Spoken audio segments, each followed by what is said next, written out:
Amém? Boa noite. Boa noite. Amém. Eu queria falar hoje a respeito da salvação, tá ali, né? Só que assim, quando a gente fala de salvação, é bem longo, é bem grande, é bem extenso esse assunto, né? A gente pode falar do Cristo Jesus, que é o autor da salvação, amém? Através dele, através de Jesus Cristo veio a salvação, então poderíamos trazer uma mensagem só falando sobre Jesus Cristo, que é o segundo Adão, aquele que viria e faria um único sacrifício eterno, poderoso e completo, mas não. Também poderíamos falar a respeito da sua... do trabalho de redenção, né, de Jesus na cruz, como foi o processo, amém? Quando falamos de salvação, nós falamos também de redenção, justificação, amém? Regeneração, todo o processo de salvação. Uma vez, e faz muitos anos isso, eu li um livro muito abençoado, que inclusive me tirou muitas dúvidas a respeito disso. Quem já leu aqui A Cruz de Cristo, de John Stott? Ou quem conhece John Stott? Né? É um livro muito, muito abençoado, e depois disso eu comecei a ler outros livros do John Stott, e sobre a salvação, aquele livro ali é perfeito, ele te dá uma... né? Mas o melhor ainda é a Bíblia, amém? Quando eu me converti, Deus trouxe um desejo muito grande, isso já foi em 86, lá em Foz do Iguaçu. Foi lá onde eu conheci o Pipe também. Vou começar a falar agora. Agora eu vou começar a falar as paradas aí. Amém? Vou entregar tudo hoje. Então, nessa época, amém? Eu comecei a ler, Deus trouxe um desejo muito grande no meu coração pela leitura. Eu começava a estudar, eu começava a ler e já começava a me imaginar falando. Então, Deus já trazia no meu coração, desde 20 e poucos anos atrás, o desejo de falar da palavra dEle. E eu tenho feito isso em alguns lugares, em Camboriú especialmente, na igreja onde eu congreguei ministerialmente em tempo integral, e depois na Itália, mas especialmente com a música, né? Através de canções e tudo, Deus tem me levado a falar da sua palavra. Aquilo que começou lá em 86, aquele desejo. E eu comecei a buscar, e lia todos os tipos de livro. Você já ouviu falar do Vimalgo? Escatologia que eu não acabava mais, Apocalipse, um monte de coisa, e aí vem Kenneth Hagin. Depois eu passei outros 5, 6 anos só estudando a Bíblia para tirar toda aquela montoeira de coisa errada e heresias que eu havia colocado na minha cabeça. Por isso, eu digo uma coisa, ler livro é importante, estou falando disso porque eu citei John Stott, mas é muito importante saber o que você está lendo. Né? Quando eu fui para a Itália, eu passei 6 anos estudando mesmo, num lugar lá, numa igreja que é referência na Itália inteira, praticamente. Ele é, na verdade, um seminário, e ali eu passei anos estudando só para corrigir coisas aprendidas em algumas denominações, em algumas igrejas. Você vai pegando uma coisinha. Essa igreja aqui é abençoada, porque aqui se fala o evangelho correto, amém? A palavra que eu vou trazer para vocês aqui, se eu falasse qualquer outra igreja por aí, especialmente neopentecostal, provavelmente seria uma coisa muito forte, muito impactante. Mas, para vocês que estão acostumados a receber alimentação sólida todos os domingos, quem sabe a maioria aqui tira de letra, isso para mim não serve, mas na verdade, assim, para aqueles que já conhecem, já têm o plano de salvação bem corretinho, bem organizado na sua mente aí, é legal ouvir que você vai refrescando na tua mente. Mas eu creio que Deus, quando me trouxe essa mensagem para transmitir para vocês, eu creio que Deus tinha em mente algumas pessoas que viriam aqui e que iriam precisar ouvir. Amém? Né? Quando nós, há 3 semanas atrás, quando o Pipe falou, Celso, daqui a 3 semanas você vai trazer uma palavra. Aí eu comecei a orar, pedir direção de Deus, daquilo que eu deveria falar, né? Que eu não queria trazer nada de mim mesmo, e o Senhor trouxe isso no meu coração, fala sobre esse tema, e aos poucos eu vou desvendando aqui, amém? Quando se fala de salvação, meu irmão, eu queria que você soubesse disso, ou pelo menos relembrasse, que o maior dom de Deus, sabe aquela música, o melhor de Deus está por vir? Na verdade, a salvação é um dos maiores, eu não vou dizer que é o maior, porque a presença de Deus, o Espírito Santo na nossa vida, é muito mais do que tudo isso, mas a salvação é um dos maiores presentes que Deus nos deu, amém? Então não é a casa do teu sonho, o carro, a prosperidade, o trabalho, a faculdade, aquilo que você vai conquistar, né? Através de oração, de esforço, de estudo, coisas que Deus te dá, que te deixam com o coração, sabe, aquele casamento, a namorada, o namorado, né? O Bob vai casar agora, semana que vem, está todo feliz, né? Ele orou 300 anos pelo broto dele, aí agora está casando, é um homem muito feliz. Mas muito mais do que qualquer coisa que a gente venha conquistar nesse mundo, é a salvação. Amém? Quem crê nisso? A salvação é o nosso maior presente de Deus. Sabendo disso, meu irmão, eu sei que o inimigo trabalha dia e noite. Eu não vou dizer que de vez em quando dá na cabeça dele de incomodar vocês, não. É dia e noite. Todo momento, ele não descansa, ele anda ao derredor. O que ele quer fazer? Ele quer tirar a tua salvação. Ele quer tirar a certeza da tua salvação. Eu não sei se aconteceu com vocês, eu tinha muita sede da palavra de Deus, Deus trouxe um amor muito grande no meu coração, e eu li muita coisa, como eu falei antes. Juntamente com a palavra, eu li outras coisas, e também pelo fato de eu viajar, mudar muito de cidade, eu acabei conhecendo congregações diferentes, já fui da Renascer, missionária, e por aí vai. Você acaba pegando coisinhas daqui, coisinhas dali, a respeito das Escrituras, e eu quero dizer para vocês, meus irmãos, que há 25 anos atrás, ou 20 anos atrás, não era como hoje, a informação não era tão... Hoje é fácil, né? Você vai ali, está tudo na internet, você tem vídeos de mensagens... Nossa, se você vai buscar vídeo no YouTube sobre qualquer tema, você encontra muita coisa. Então, hoje é fácil. Naquela época, eu tinha a mensagem do meu pastor, da minha congregaçãozinha ali em Foz do Iguaçu, e só. Eu não sabia nem digitar nada no computador, não sabia nem ligar o computador. Aliás, eu acho que nessa época, em 86, eu não sabia nem que tinha computador. Internet, então, nossa, já tinha mudado de cidade, já estava lá em Camboriú, que daí a gente começou a usar a internet de escada e tal. Então, assim, as informações era aquilo que você estudava na Bíblia mesmo, era a mensagem lá que não era nem pastor, era o presbítero José, e a gente ia se alimentando daquilo, só que foram geradas muitas dúvidas no meu coração, a respeito da salvação, né, a respeito desse plano todo de salvação que a gente vai estar abordando aqui. Então, com o tempo, o inimigo pega isso, ele pega essa falta de informação que você tem e usa isso contra você. Não precisa responder para mim, mas quem aqui, em algum momento da sua caminhada cristã, sentiu algum tipo de dúvida em relação à tua salvação? Se você, a dúvida é essa, eu nasci de novo? Você já teve? Já teve? Quem teve essa dúvida aí? Eu tive muito essa dúvida. Eu tive muito, por quê? Falta de informação certa. Amém? Então, assim, o inimigo, sabe, já ouviram aquele versículo que fala das armaduras? Então, nós temos que colocar o capacete da salvação. Por que a gente usa o capacete da salvação? O escudo da fé. Sabia que a armadura, ela serve muito mais para defesa do que para ataque. A única arma citada ali é a espada do Espírito, amém? É isso? O restante é defesa. Então, o escudo da fé, o capacete da salvação é a certeza, a convicção da salvação que você precisa ter. Como? De que forma? Estudando a palavra de Deus.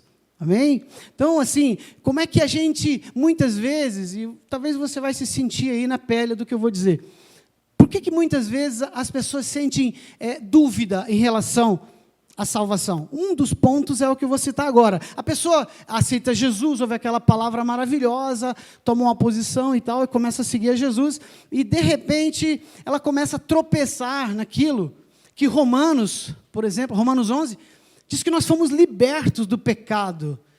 Né? Nós nascemos uma nova criatura, todas as coisas se fizeram novas na nossa vida. Então, peraí, eu não devia mais ser escravo do pecado, amém? É verdade? Eu não devia mais estar caindo a todo instante. Só que isso não é uma verdade na vida de muitos, milhares e milhares de cristãos, não é uma verdade. Volta e meia, quando a pessoa pensa que ele está envolvido em algum tipo de pecado e começa a cair, e quando vê, ele já está ali e não consegue mais sair. Irmãos, eu vou falar sinceramente para vocês. É comum cristãos, pessoas que nasceram de novo, pessoas que aceitaram Jesus e caminharam por um tempo, se envolver com pecados ocultos, pornografias, mentiras, roubos, e vai. Mas o cara não é crente?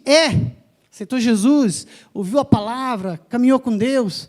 E como é que ele está fazendo esse tipo de coisa? Como é que ele está se envolvendo com esse tipo de pecado? É possível? É possível isso acontecer? Meu irmão, isso gera incerteza. Aí a pessoa começa, peraí, então eu não nasci de novo. Porque se eu tivesse nascido de novo, eu teria força, eu teria condições de vencer o pecado, amém? Eu teria uma força violenta contra o pecado, porque Jesus já me libertou, então o pecado não tem domínio sobre mim. E por que eu estou voltando a cometer os mesmos pecados que eu cometia antes de conhecer Jesus? Então eu, logo, não nasci de novo. Vocês entendem o que eu estou falando? Aí já começa a gerar uma incerteza. E aquilo que era precioso, que Deus nos deu, que Jesus Cristo conquistou na cruz do Calvário, de repente começa a fugir das nossas mãos. E o inimigo, quanto mais tenta te arrancar essa verdade da tua vida, mais ele vai te empurrando para o pecado, mais ele vai te escravizando, ao ponto que a pessoa que já tinha aceitado Jesus, daqui a pouco está se desviando, e já não sabe mais se nasceu de novo, já não tem mais certeza de nada. Eu quero dizer para vocês uma coisa, meu filho, eu tenho um filho de 21 anos, fez 21 anos esse ano, aliás, vai fazer agora em junho, posso falar porque ele me permitiu. Lucas foi se envolvendo em vários tipos de pecado, inclusive as drogas, droga pesada, se envolveu com crack, e foi uma luta para a gente. A gente tem desde que ele tinha 16 anos até agora, até pouco tempo atrás, a gente vinha nessa batalha aí, ajudando ele de clínica em clínica, luta. Tem muitas pessoas aqui que conhecem a minha história. E da última vez que ele foi para Camboriú, ficou lá com a mãe dele, eu fiquei sabendo que ele estava preso e tal. Eu conseguia dormir tranquilamente. Eu conseguia dormir, conseguia trabalhar, fazer meus projetos, meus shows e tal. Conseguia viver minha vida normal. Algumas pessoas pensavam, como? Tipo assim, o filho dele está preso, está se envolvendo com droga pesada, pode morrer a qualquer momento. Mas eu tinha uma certeza no meu coração. O Lucas, há um tempo atrás, aceitou Jesus. Viveu uma vida em espírito. Eu lembro que, quando eu estava dando aula, eu tinha a minha sala separada, eu tinha o estúdio para trabalhar aqui do outro lado, e aqui a minha sala. E às vezes eu estava dando aula e eu ouvia uma música, um som, umas vozes, daqui a pouco eu abria assim, ele estava lá com o som ligado, com os joelhos dobrados, em lágrimas, em adoração profunda a Deus. Esse menino nasceu de novo, esse menino teve um encontro com Cristo, esse menino teve experiências espirituais profundas, mas de repente estava lá envolvido com o pecado. Qual que era a minha convicção? Ele nasceu de novo. Mas ele estava passando por um momento, amém? Mas o Espírito Santo não tinha se retirado dele. Sabe essa teoria aí de que você cometeu o pecado, o Espírito sai. Aí você se arrepende e ele volta. Existe isso, Pipe? Não, mas é possível isso acontecer no meio cristão? Não é possível. O Espírito Santo, uma vez que entrou no nosso coração, o que acontece? Ele permanece. Amém? Nós estamos no processo de santificação, no processo com Deus. E muitas vezes nós caímos, e há uma resposta para isso, depois nós vamos conversar, mas o cristão, ele começa a ter essas dúvidas em relação à salvação no momento em que ele começa a cair nos pecados. Que ele começa, sabe? Ou aqui, todos nós somos aqueles espirituais que vivemos sempre aqui em cima. Deveria ser assim, amém?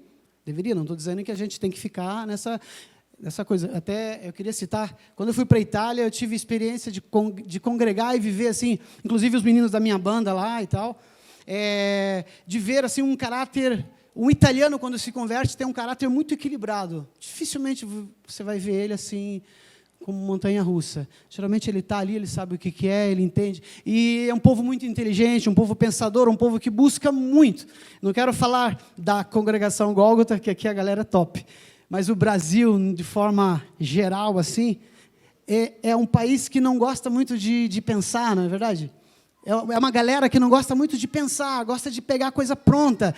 Daí que vem as heresias, amém? daí que vem as heresias, você começa a buscar, deixa eu ler o livro aqui desse camarada, aí começa a trazer. Quer um exemplo? Eu congregava numa igreja maravilhosa em Camboriú, estava crescendo muito, inclusive fiz escola de líder, ministrei, fui professora na escola de líder durante quase um ano, e ali era uma bênção, estava uma maravilha, estava crescendo demais a igreja, porém, irmãos, começaram a importar algumas coisas dos Estados Unidos. De repente, na hora da oração, e aí quando eu comecei a me afastar, eu era líder lá, eu tinha que orar pelas pessoas, então eles chamavam os líderes para fazer oração, aí fazia aquela fila, se a pessoa da frente não começasse a ter qualquer tipo de experiência, tipo começar a rir, tremer, cair no chão, cair para trás. Então, a gente tinha algum tipo de problema. De repente, até era o ministrador ali que não estava tão legal com Deus. Eu falei, não, aí eu já comecei a ver coisas erradas, sabe? Porque, para mim, assim, a gente sabe que nós fomos chamados para viver um culto racional. Amém? Não significa que eu chorei muitas vezes em adoração, ouvindo louvor, em oração, diante de Deus, me derramei muitas vezes e faço isso até hoje.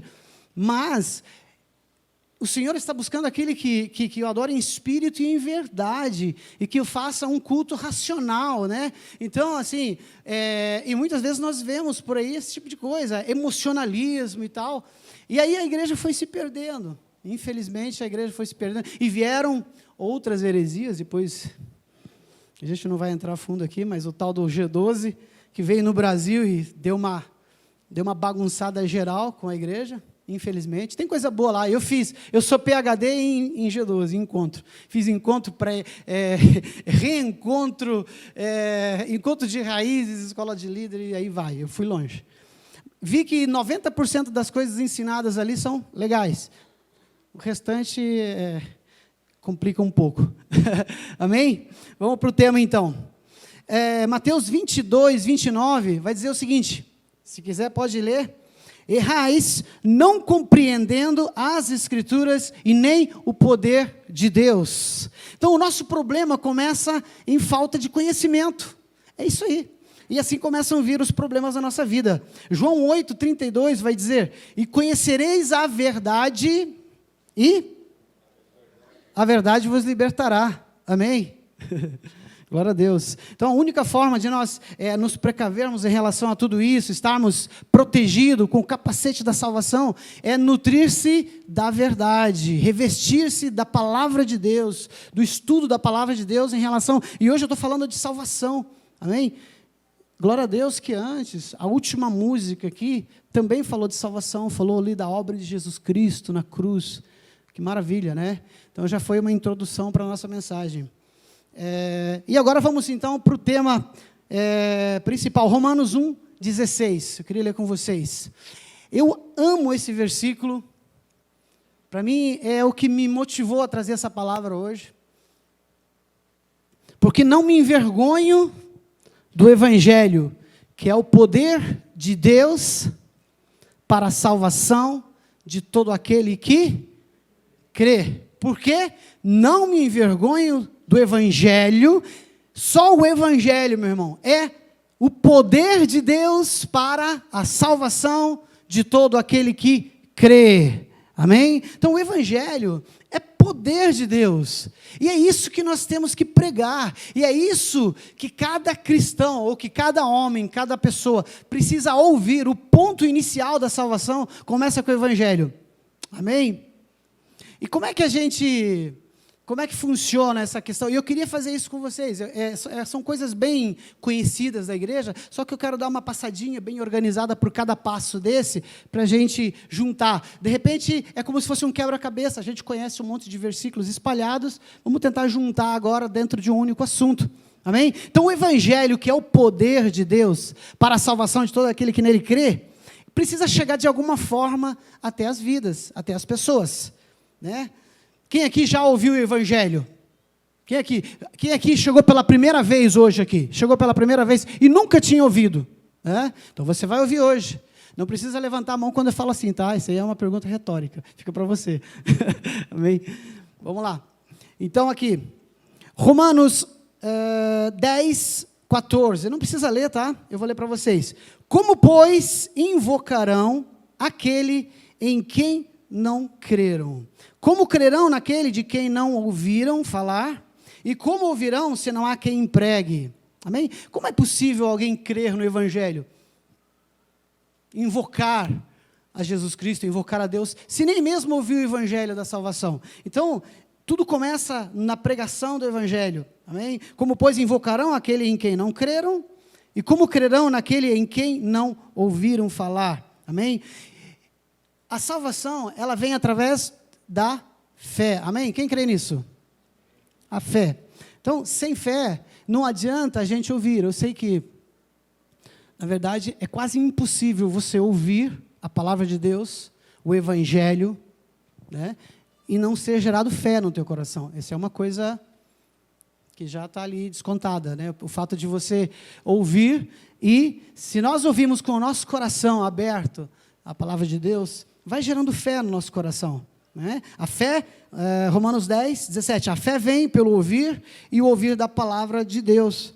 Nesse ponto, eu queria só frisar o fato de que o que traz salvação não é mensagens de filosofia, amém? Não é mensagens motivacionais, e não sei se vocês todos perceberam, eu venho caminhando no Evangelho já desde 86, como eu falei, e venho percebendo a mudança com o decorrer dos anos, especialmente quando eu fui embora daqui em 2004, até 2010, quando eu voltei para cá, eu me assustei assim, porque em 6 anos mudou completamente a estrutura da igreja, sabe, mudou muito. E o que eu entendi disso tudo é que aos poucos o diabo foi tirando a palavra de Deus dos púlpitos. Você sabe que ele começou a atacar a palavra já quando Jesus Cristo nasceu, né? O Verbo se fez carne, habitou entre nós, e depois Jesus Cristo foi perseguido, e mataram, só que ele ressuscitou ao 3º dia, amém? Os apóstolos foram perseguidos, apedrejados, mortos, e o diabo sempre tentou matar os pregadores e acabar com a palavra.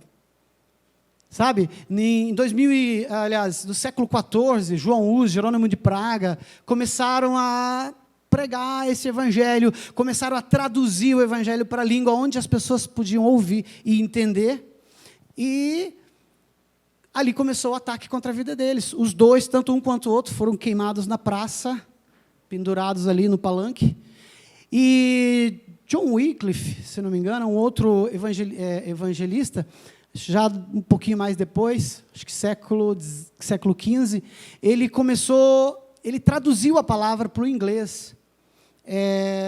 Acho que não é bem esse nome, John Wycliffe. Ele traduziu para o inglês, amém? Traduziu para o inglês e conseguiu, inclusive, fazer com que lançasse. A editora conseguiu lançar o livro, lançar a Bíblia, que legal, na língua inglesa, na língua onde as pessoas podiam, porque até ali só latino, só os padres entendiam. Então o povo ia para a igreja, não entendia nada. Era ignorância total para todo mundo. Era o período assim da igreja onde havia escuridão total de conhecimento da palavra. Aí, esse também foi perseguido e a história conta que todas aquelas Bíblias que foram publicadas foram queimadas na praça também. Então, assim, o diabo sempre teve perseguição contra a palavra. Hoje não se... Bom, lá no Oriente Médio, ainda estão... Aqui no Brasil é que não está morrendo ninguém, né? Mas, foi o Pipe que comentou, né? Que a gente está vivendo um período onde está morrendo mais pessoas por causa do Evangelho, amém? Isso aí, confere, né? Então, assim, embora aqui no Brasil, em alguns países, assim, Estados Unidos, né, latino-americano, não esteja acontecendo, mas ainda estão morrendo. Amém? Mas nós temos a liberdade hoje de pregar o evangelho aqui, só que o diabo não está atacando assim, destruindo as pessoas, os pregadores, mas está trazendo a heresia e tirando a palavra do púlpito. Aí o cidadão vai, já o amigo que já leva assim, meu irmão, você está numa tribulação na tua vida, aí vem cá, problema financeiro, vem cá, eu vou te levar lá na igreja, você vai fazer uma campanha lá, e a tua vida vai mudar. Já começa aí.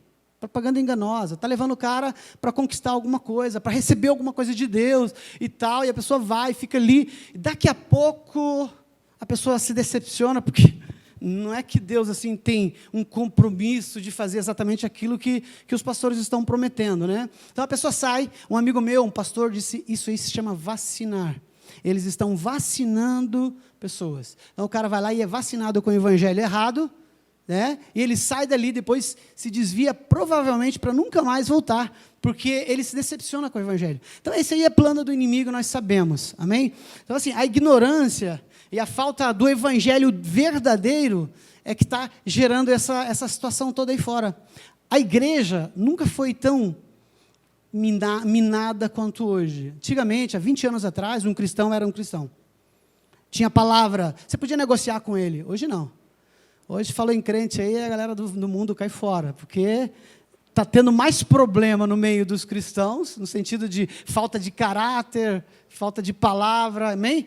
E do que antigamente. Por quê? Porque não se está criando um cristão sólido, com base na palavra, firme, maduro, por causa do tipo de evangelho que está sendo anunciado aí fora. Glória a Deus, que aqui na Gólgota é uma bênção, amém?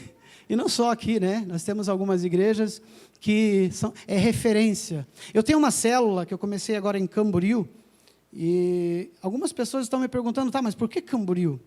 Meu irmão, Curitiba tem uma igreja mais abençoada que a outra aqui. Firme na rocha, firme na palavra. Amém. Eu podia citar vários nomes. Tem algumas aí que, né? Mas em Camboriú a situação está muito feia. Em Camboriú eu morei lá. Gente, a maioria das igrejas é naquele padrão neopentecostal, pregando o evangelho da prosperidade, triunfalista, gente, e vai. É pastor que adulterando e na outra semana já está de volta, pediu perdão, a igreja aceitou, está tudo beleza, quer dizer, não tem problema não, lá vai de qualquer jeito o negócio. Então ali, eu comecei a fazer a célula e começaram a vir pessoas doentes, pessoas totalmente machucadas, que não queriam mais pisar em igreja nenhuma, não acreditavam mais em pastor nenhum, entendeu? Então assim, nós temos que voltar, sabe? Clamar a Deus para que esse avivamento do conhecimento da palavra de Deus volte. E nós possamos entender o verdadeiro evangelho. Amém? João 1:11, né, aí a gente começa a entrar mais próprio no nosso texto. João 11 vai falar, sabe, Jesus Cristo veio, eu até tenho uma música lá, Marcos de um Tempo, falando desse tema. Jesus Cristo veio para os que eram seus. Ele veio para os judeus. Mas os seus não o receberam. Né? Evangelho de João 1:11.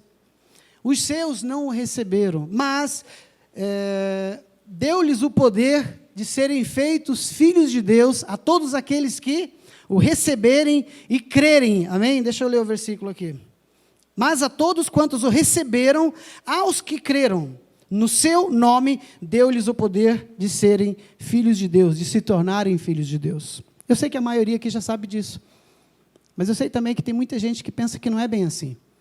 Que todo mundo é filho de Deus, que está tudo certo, né? Que qualquer santo, qualquer um aí pode interceder, te levar ao Pai. E, na verdade, não. O único que nos garante, que comprou a salvação, amém? Que nos deu a salvação é Jesus Cristo, e é por intermédio de Jesus Cristo que nós somos salvos. Quando nós o recebemos e quando nós cremos em seu nome, aí sim, nos é dado o poder de serem feitos filhos de Deus, de sermos feitos filhos de Deus. Quem crê nisso aí? Amém? Glória a Deus. Então assim, esse é o evangelho que traz salvação, né?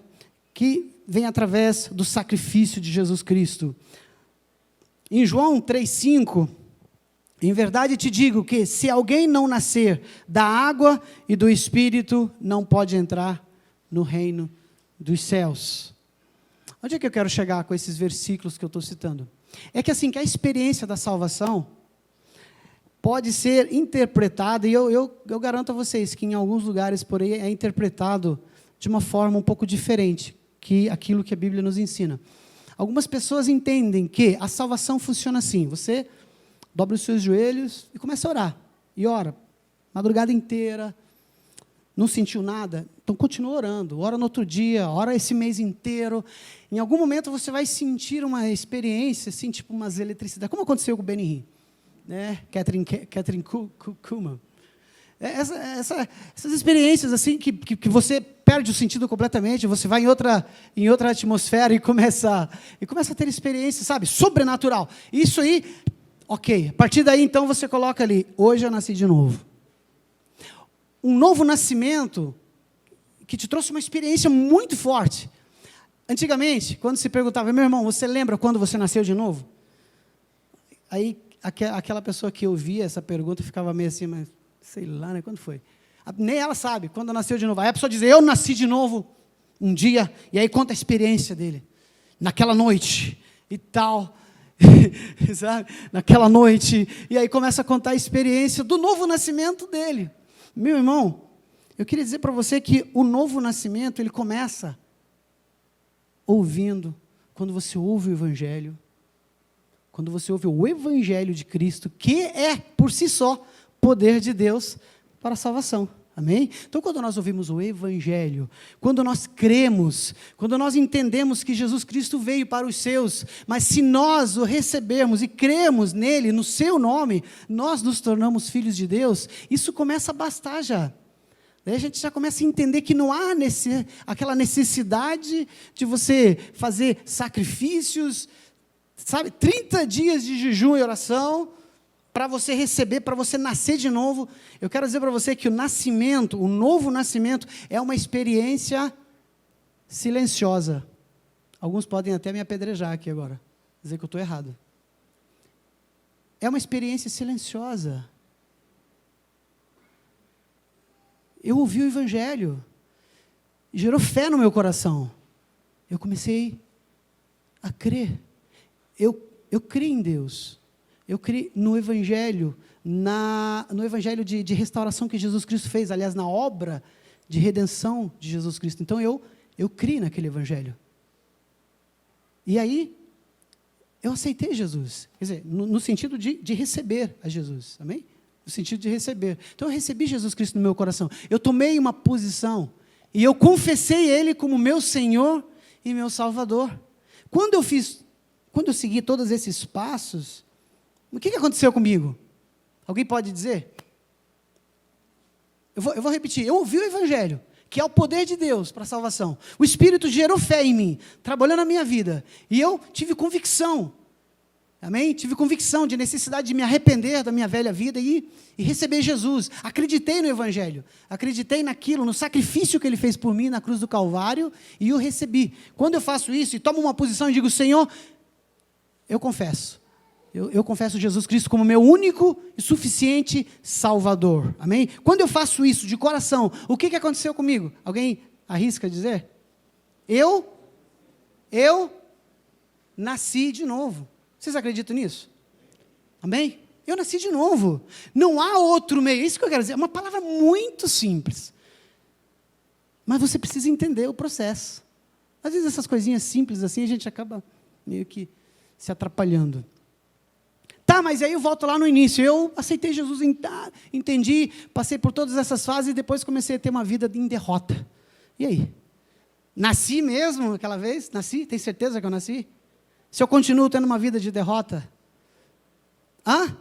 Meu irmão, Romanos 8, eu amo aquele versículo. Aliás, aquele capítulo inteiro. Romanos 8 é maravilhoso. Romanos 8 é a resposta de toda a luta, de todo o trabalho, de toda a batalha de Romanos 7. Onde Paulo, aquela batalha, aquilo que eu quero fazer eu não consigo. Amém?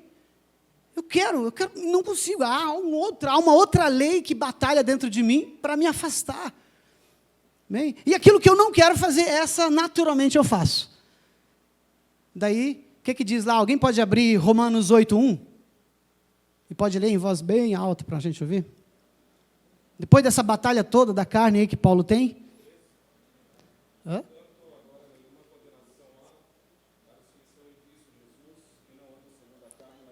Que não andam segundo a carne, mas andam segundo o Espírito. Então, o nosso problema é que nós muitas vezes estamos pendendo para a carne. Mesmo pessoas cristãs nascidos de novo, tendo uma experiência de novo nascimento, conheceu, recebeu Jesus, está lindo, está maravilhoso, está caminhando em novidade de vida, você foi enxertado na videira, você está recebendo a seiva do Espírito Santo, você é um homem de Deus, mas daqui a pouco a internet, o Twitter, o WhatsApp, o Facebook, começou a tirar você daqueles momentos de comunhão, de oração, de busca em Deus, e você começou a parar de orar, parar de ler a palavra, daqui a pouco você não lê mais todo dia, você lê uma vez por semana, uma vez por mês, daqui a pouco você já não vai mais na igreja, se vai, você vai quase no finalzinho, perde tudo, e aí você começa a enfraquecer espiritualmente. E aí você está pendendo para a carne, você começa a perder força, e você começa a ceder em coisas que você antes não cedia. Né? Hoje nós vivemos um período onde as pessoas vivem a vida de qualquer jeito. E o Evangelho fala assim, acho que é Romanos 12, não vos conformeis com esse mundo, mas antes renovai-vos, né? Amém? Aliás, pela renovação da vossa mente, transformai-vos pela renovação da vossa mente. Então nós temos que não se conformar com o linguajar do mundo, do pecado, né? Com coisas que a televisão nos mostra, que a internet, não é tudo tranquilo não, nós precisamos buscar sim, precisamos nos separar, santidade é separação, é estar separado para Deus, não significa que quando nós nos afastamos, não significa que nós perdemos a salvação. Por isso que eu dizia do Lucas, eu estava crendo em nome de Jesus, que em um momento ele ia se levantar, e Deus ia trabalhar na vida dele, foi o que aconteceu. Paralelo ao tempo em que eu comecei a trabalhar com a célula em Camboriú, o Lucas se levantou, hoje está uma bênção. Está indo lá com a gente, está uma bênção, está namorando, a menina que ele está namorando está indo lá, era espírita, agora está com a gente ali, está buscando o evangelho, está sedento. Então, assim, se você nasceu de novo e você se desviou, não importa, o Espírito Santo vai te procurar, ele vai falar com você, e a Bíblia diz, se hoje ouvires a voz do Espírito, não endureçais os vossos corações, então assim, ele vai continuar falando, você vai, não sei se você teve essa experiência, eu já tive, me afastei um pouco de Deus, resolvi fazer um turismozinho ali fora, e aí o que acontece? De vez em quando ele fala com você, eu ouço uma canção e ele fala comigo, né? Ele fala, o Espírito Santo nunca vai deixar de falar com você, porque você nasceu de novo, e ele tem um compromisso, ele selou, Deus te selou com o Espírito Santo, então você é nova criatura assim, não importa se nesse momento você está passando um momento de dificuldade, amém? O Espírito Santo vai continuar falando com você, até você tomar uma posição, e eu creio nisso, meu irmão, eu creio nisso, amém? É a palavra de Deus que afirma. Romanos 6,11, eu tinha mais algumas coisas para falar, mas acho que a gente está se aproximando do final. Romanos 6,11, o que diz ali? Assim também vós considerai-vos como mortos para o pecado, mas vivo para Deus. Espera aí, como é que é esse negócio? Então eu tenho que considerai-vos mortos para o pecado e vivo para Deus. Por quê? É um processo silencioso. Se fosse um processo sobrenatural, onde dependesse, sabe, da terra tremer ali para você nascer de novo, então por que eu tenho que me considerar? Considerai-vos, ou seja, pela fé, tome uma postura, tome uma posição diante de Deus e diga, Senhor, eu ouvi o teu evangelho, eu criei nele e eu, a partir de hoje, confesso o Senhor como meu Senhor e meu Salvador, amém? Só Jesus Cristo, único Senhor na minha vida, amém? Eu quero já pular para o final aqui, quero só citar para vocês, assim, em 1 minuto, eu quero citar a história, quem conhece a história do eunuco? Eunuco que se converteu e tal, Deus falou com Felipe, disse, Felipe, vai lá. Aí o eunuco estava voltando de Jerusalém, ele tinha ido adorar, e quando ele estava voltando, ele estava lendo ali o Evangelho não, ele estava lendo Isaías, né, e não estava entendendo, aí o Senhor mandou, né, em espírito, Felipe se aproximou da carruagem e perguntou, você está entendendo o que está lendo? Aí o eunuco disse, não, eu não estou conseguindo entender. Então Felipe sobe na carruagem, explica, fala do Evangelho para ele. E quando ele ouve o Evangelho, o Espírito Santo vem e traz convicção no coração dele, produz fé. Aí, a palavra de Deus diz que ele entendeu o Evangelho e ele diz, olha, tem água ali, eu posso ser batizado? Eu quero ser batizado. Aí Felipe olha para ele, espera aí, mas você você crê? Aí ele diz, eu creio que Jesus Cristo, eu creio que Jesus é o Cristo. Eu creio que Ele é o Cristo. Então, quando ele confessou a Jesus como Cristo, aí o Felipe olhou e disse, não, então tá, então você entendeu. Então nós precisamos confessar ao Senhor Jesus, confessar Ele como nosso Senhor e nosso Salvador, a partir do momento em que nós cremos, que gerou fé no nosso coração, amém? E essa história do eunuco, ela resume tudo isso que eu estou falando aqui, amém? Aí foi batizado, não que a salvação tivesse vindo depois do batismo, ou no momento do batismo, veio quando ele estava em cima na carruagem, quando ele teve uma convicção. Vocês perceberam que a carruagem não tremeu, não houve nenhuma manifestação, ele só creu. Amém? Ele só creu. Este mundo tem tentado me empurrar a outro